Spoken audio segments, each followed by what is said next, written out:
This is The Architect Speaks. It's not a show, not a platform, and not a performance. This is a signal. This is not the place where answers are given, but where clarity is forged, where the sound of your own truth returns to you, sharper and cleaner than when it left. There was a time when I had to speak louder than I do now. A time when silence felt dangerous, when stillness felt like death, when power had to be claimed loudly. But I wasn't sure yet that it was truly mine, that power. That was the season of fire. That was forging Excalibur. This is not. What matters now is the architecture, the structure behind the words. You've known me before. Some of you have listened to the Forging Excalibur podcast. Some of you even read the book. And if you did, you'll know this is not the beginning. This is a continuation. But something fundamental has shifted. That earlier work was about forging, becoming, the fire, the blade, the initiation. But this, The Architect Speaks, is about the stillness that follows. Not the silence of collapse, the stillness of structure, of shape, of transmission. I'm not here to perform. I've done that before. I've created courses, launched programs, spoken on stages, run businesses, mentored and coached men. I've hustled and I was prolific all over social media.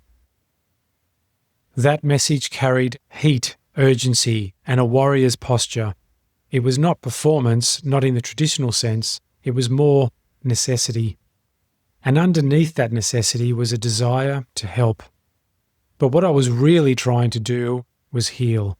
And I used that which both burns and provides warmth to do so: fire.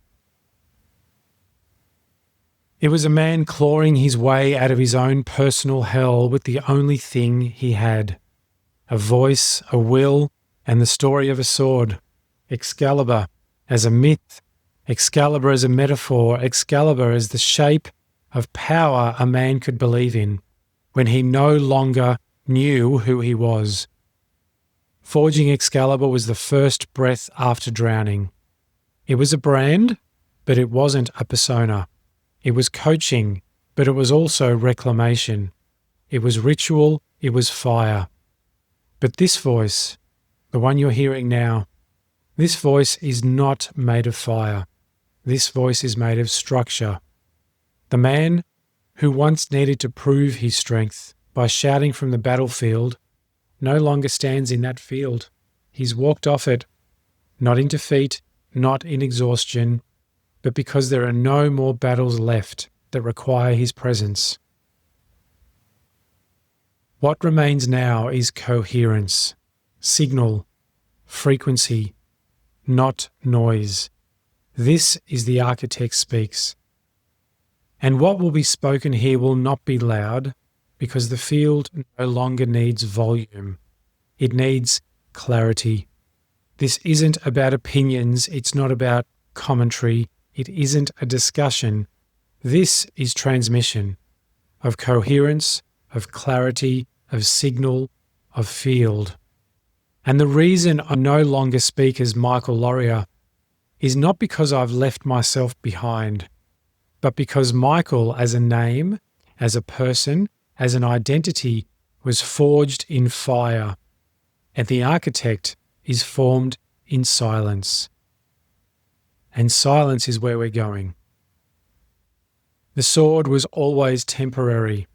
I didn't know it back then, but it was a rite of passage, a symbol, a container, something a man could hold when he didn't yet know how to hold himself.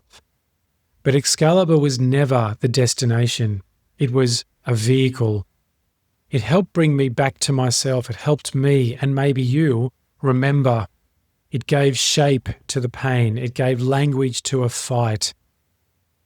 But eventually, a man has to stop fighting. Eventually, he has to lay down his sword. That moment, that laying down of the myth, is what Sheathing Excalibur, the next book to be released soon, is all about. That book is not a sequel. It's the quiet counterpart to forging Excalibur. Because where forging burned, sheathing cools. Where forging roared, sheathing exhaled. Where forging was the fire, sheathing was the ash left behind. And this podcast, this transmission, this space, this is what rises from the ashes. This is the structure that remains when myth dissolves. The man is no longer becoming, he has become, and now he builds. Not just with wood and stone, not with strategy or bravado, but with frequency, with signal, with a coherence that cannot be disturbed. The architect does not teach. He doesn't try to convince. He doesn't rally men around him, shouting about brotherhood or masculinity or kingship. He simply exists, and the field responds. You might not understand that, not yet. You might feel a little disorientated, a little uncomfortable, maybe uncertain about who this voice belongs to now. And that's perfectly fine. It took me a while to recognize myself when I crossed the threshold from seeking to simply being, from fire to stillness. And this isn't meant to echo what came before. This is not Forging Excalibur Season 2. It's not Forging Excalibur the sequel. This is The Architect Speaks, and the architect does not shout, he does not posture, he does not perform, he isn't driven, motivated, and doesn't hustle. He speaks when it's time, and when the field is ready. He speaks because the structure is already formed, and the resonance has already arrived. The architect speaks is not entertainment. It's not a content funnel or a brand channel. It's a distillation point, a place where signal is separated from the noise. Each episode you'll hear one idea, one thread, woven clearly and slowly. 10 minutes, more or less. No music, no interviews, no fluff. Just one voice and a field and a frequency that you've already started to remember. I'm not asking for followers. I'm not building a business. This is a clearing, a perimeter of coherence, a reminder that something else is possible for men. Something quiet, uncompromising, rooted in myth, but built for now. You'll hear me speak about the 3 stages of the Excalibur Trinity: forging, sheathing, and then transmitting. You'll hear fragments of memory and insight, threads pulled from 20 years of coaching, family, failure, grief, recovery, ascension, silence, and clarity, and from the 50 years of being a human man living in the world that we know. And you'll hear me speak as I am now, not as a persona, not as a public figure, but as the architect. I chose this name because it doesn't point to a role. It points to a responsibility. You see, architects shape space. We don't seek approval for what we build. We serve the design already latent in the structure of reality. And I didn't come back to inspire you. That would be too easy and not nearly enough. I came to remind you of what you already know, that you don't need to be taught, you don't need to be realigned. That's what this is. It is bringing everyone, whoever chooses to listen, back into coherence. This voice, this rhythm, this architecture, it's not mine, it's yours. I'm just holding the shape until you remember how to carry it yourself. So if you're here, don't listen passively, receive.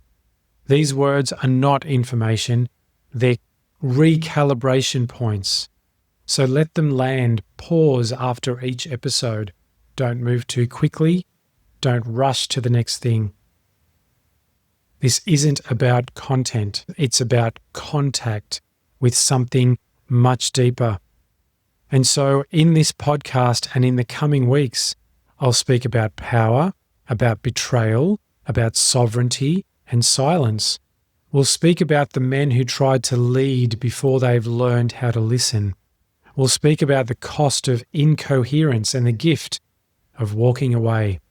We'll talk about fathers and sons, about thresholds and transmissions, about the mythic path most men never walk, not because it isn't there, but because no one ever showed them how to find it. But all of that is to come. For now, this is your invitation, not to follow me, but to remember yourself.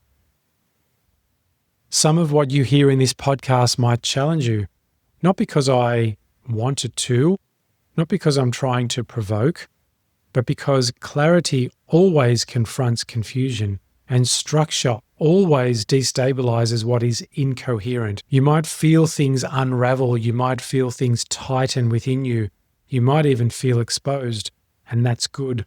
Let it unravel. This podcast is not designed to entertain. It's not meant to inspire, it's not here to offer you tactics, tools, or tips. It's here to deliver signal, to create a clean field, to hold the tone of the man who no longer reaches for the sword. If you're still holding it, that's also okay. You're not wrong. There is a time for fire, there's a season for forging. But when you're done, when your hand begins to ache from grasping this sword, when your voice begins to quiet without fear, when you start to feel the stirrings of structure forming within you, then you'll be ready to hear this.